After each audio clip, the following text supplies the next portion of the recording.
Hello, and welcome to another of our monthly video series. Today, we're going to talk about what to expect on testing day.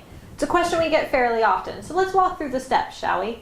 First off, you need to make sure you know where you're going. You need to have either done the route before, or you need to have detailed instructions so you know exactly where you're going. Also, make sure that you plan for traffic. If you're going to be taking your exam at 8 a.m. in a busy, bustling area, make sure that you account for traffic.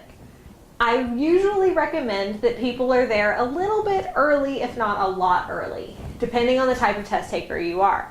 Do not get there late. If you get there late and you walk into that testing center late, they have the right to refuse you to take your exam. No refund, no offer to reschedule. You're just out all of that money and all of that time spent prepping. So let's not do that. Let's show up a little bit to a lot early. Now, what you do when you show up there early is completely up to you and the type of person you are.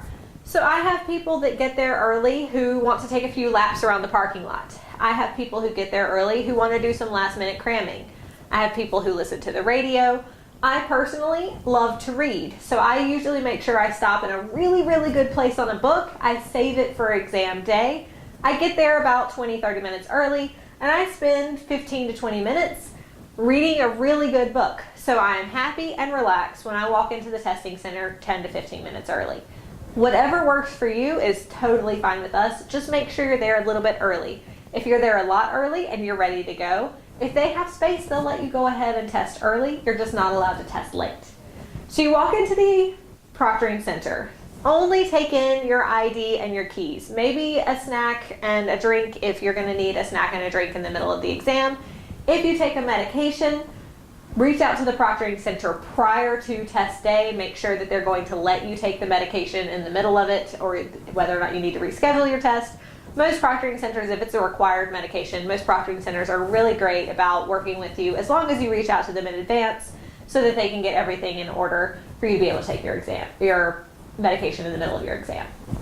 So we're going to walk in with just those supplies, and we're going to check in at the front desk. They're going to ask for your ID. They're going to ask you to sign a couple things that say, yes, I am who I say I am, and no, I'm not going to cheat. Then you're going to put everything into a locker. That locker, you're going to have a lock. You're the one with the key. So you'll be able to have all of your stuff secured while you are testing.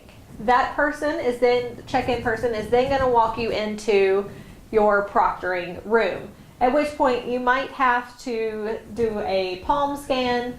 They might check your jewelry. If you're wearing dangly jewelry or if you're wearing a necklace, they might ask you to take them off. They might not. It depends on the testing center. You're not wearing your smartwatch because they're not going to let you wear your smartwatch. So you've left that in the car. You've left your cell phone in the car. So there's no way that you could have any form of electronic cheating, or that they could even say that you had electronic cheating because it's not even in the building. So no smartwatches. A regular watch is usually fine if you want to do that, but there is going to be a clock for you on your computer. So they're going to ask you to pat down. They're going to ask you to show them your pockets, at which point they're going to sign you in as a timestamp. They're also going to give you either a piece of paper and a pencil or a whiteboard with a marker.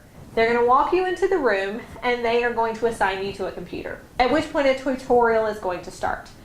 You can choose, while your tutorial is going or right before the tutorial starts, you can choose whether you want to use headphones or earbuds, as far as earplugs, or nothing, depending on the kind of person you are and whether you like a little bit of white noise or want absolutely no white noise. You have those three options for you, and you can switch them out interchangeably while you're taking your exam. While you're sitting there doing your tutorial, you're not allowed to write on your paper or your whiteboard yet, so make sure you take your tutorial. That's going to tell you how to progress through the questions, how to highlight, how to do flagging, and anything like that. Once you finish the tutorial, the clock will start, your exam will start. So you'll start at question 1. You'll have a clock in the top right-hand corner or top left-hand corner, and it's going to tell you exactly how much time you have left. You're also going to have a list in one of your corners of what questions you are on, what questions you've done, what questions you've flagged, and which questions you have left. So make sure you're paying attention to that and keeping yourself on progress. Now, when your test starts and you see all of that, I recommend doing a brain dump. We at DHR definitely recommend this brain dump for a lot of people.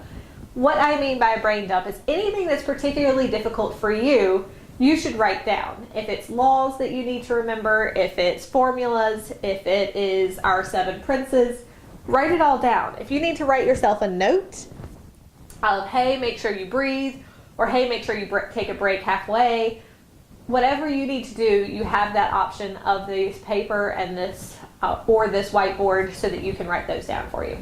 So you go through your exam, making sure that you're keeping good on time, making sure we're not going to run out of time. If you need to take a break during your exam, you are allowed to get up, walk out to the proctor. The proctor's going to sign you out. Go to the locker or the restroom and do what you need to do. Then come back. The proctor will sign you back in, and you go and you sit back down at your computer. However, the clock has not stopped. You get no scheduled breaks. You have to keep the clock going the entire time. So if you need to get up, that's totally fine. Just make sure you're paying attention to your clock. Make sure that you're not taking a super long break, that you're working that time into your testing protocol so that you don't run out of time by the end of your exam. Once you finish your exam, you're going to have the option of, it's going to ask you to submit. If you hit the submit button, it's going to say, are you sure you want to submit? And you're going to say yes, and it's going to be a terrifying button, but you can do it because you've taken the exam, you've given it all you've got. So you hit yes, and then an optional survey is going to come up. Whether or not you do the survey has nothing to do at all with whether or not you pass. So it's completely up to you whether or not you want to take the survey. It's going to ask you questions like your experience, how much time you spent prepping, whether you use prep materials, if so, what prep materials you used. Just answer those questions if you choose to do the survey.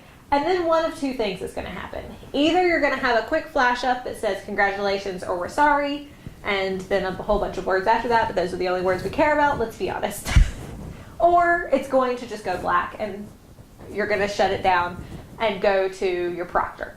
You're just going to calmly walk out either way and go and talk to your proctor, who's going to hand you a piece of paper that is going to be the full printout of congratulations, you passed, or we're sorry you have not been successful. It's going to have a printout of your scores per category as far as highest to lowest and how well you did by each section.